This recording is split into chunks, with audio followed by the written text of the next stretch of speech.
Saudara-saudaraku yang terkasih di dalam Yesus Kristus, tadi kita disuguhkan dengan dua tema penting: identitas seorang murid Yesus menjadi terang dunia. Itu dilihat dari makna murid dalam perspektif kitab suci, rasul, sahabat, dan saksi. Juga menjadi murid Yesus yang sejati. Sekiranya permenungan yang disampaikan begitu mendalam membantu kita untuk melihat perjalanan panggilan kita masing-masing. Dalam hubungan dengan ini, kita bisa melihat juga bacaan-bacaan hari ini membantu kita untuk melihat lebih dalam lagi tentang perjalanan refleksi kita sepanjang hari ini. Dalam bacaan pertama, Paulus mengungkapkan perasaan hatinya terhadap umat di Efesus dengan melihat pengalaman-pengalaman, membandingkan pengalaman-pengalaman mereka sebelum mengenal Yesus, mengenal Kristus, dan setelah mereka mengenal Kristus. Dan hal yang menarik, ketika dia menyatakan situasi seperti ini, dia dengan rendah hati menyatakan bahwa kami sendiri juga adalah sama seperti orang-orang durhaka. Yang kami dulu juga sama seperti kamu, orang-orang durhaka yang hidup di dalam daging, hidup dalam kedurhakaan, yang mengutamakan nafsu kedagingan. Tetapi karena kasih Kristus, kematian akan dosa-dosa itu diselamatkan oleh Tuhan sendiri. Dan melihat sosok seorang Paulus membantu kita untuk merenungkan perjalanan kita sendiri. Paulus yang sebelumnya mengakui bahwa dia adalah orang-orang terlibat masuk dalam orang-orang yang durhaka, yang mengutamakan kedagingan. Dan kita bisa melihat perjalanan panggilannya sendiri.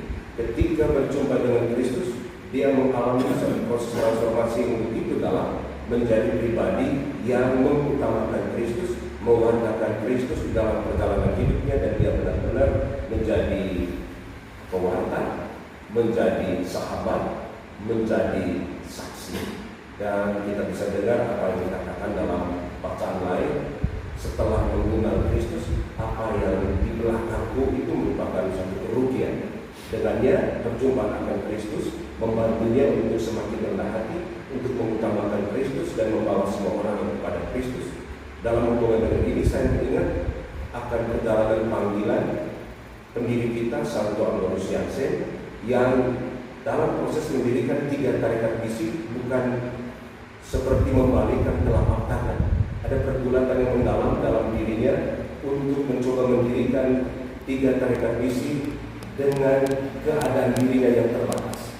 Tetapi dengan imannya, dengan perjumpaannya dan pergolakannya dengan Tuhan, imannya akan karakter tunggal, memampukannya mendirikan 3 tarekat misi dalam situasi saat itu yang sangat mencekam, situasi politik, kultural, dan lain sebagainya yang sudah kita ketahui bersama.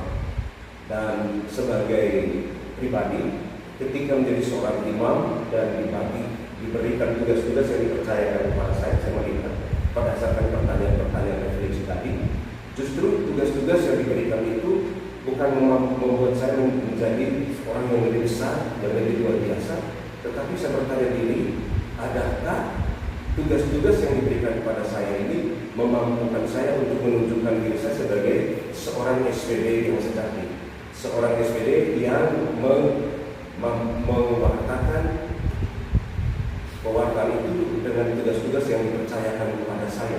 Saya melihat justru dengan tugas-tugas yang diberikan kepada saya belajar banyak dari para konfrater, dari mereka yang memiliki berpengalaman, bertanya banyak.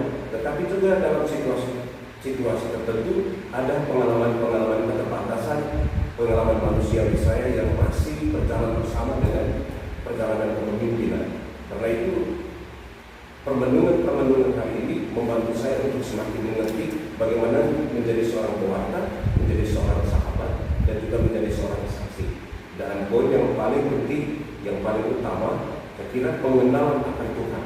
Karena itu tantangan terbesar dalam diri saya, dalam diri kita sekalian, bagaimana kita secara bersama mengutamakan kedekatan, kelekatan, konektivitas kita dengan Tuhan. Dalam itu berkomunitas, di dalam mengikuti retret, dan juga di dalam pengalaman-pengalaman pribadi kita dengan Tuhan. Dan selain itu, hal yang menarik dalam permenungan kita hari ini adalah kita disinggung tentang penghayatan kita akan kaum-kaum, dan pada bacaan Injil mengajak kita untuk melihat kaum-kaum kita, terutama kaum kemiskinan.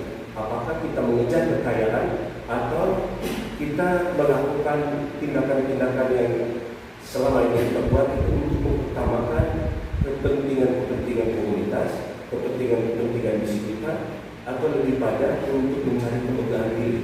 Sehingga bacaan-bacaan ini juga mengajak kita untuk tidak tamak, menghilangkan kesombongan, terlebih mengutamakan kaya di hadapan Allah, bukan kaya di hadapan sesama, di hadapan dunia.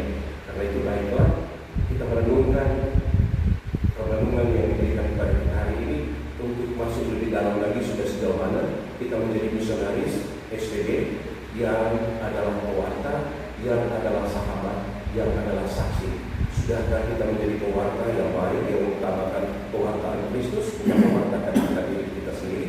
Sudahkah kita mengutamakan kehidupan komunitas kita, mengutamakan kebersamaan, kasih persaudaraan dengan menjadi sahabat yang diajarkan Tuhan kita kepada kita sendiri, dan juga menjadi saksi, kita memberikan teladan satu terhadap mereka.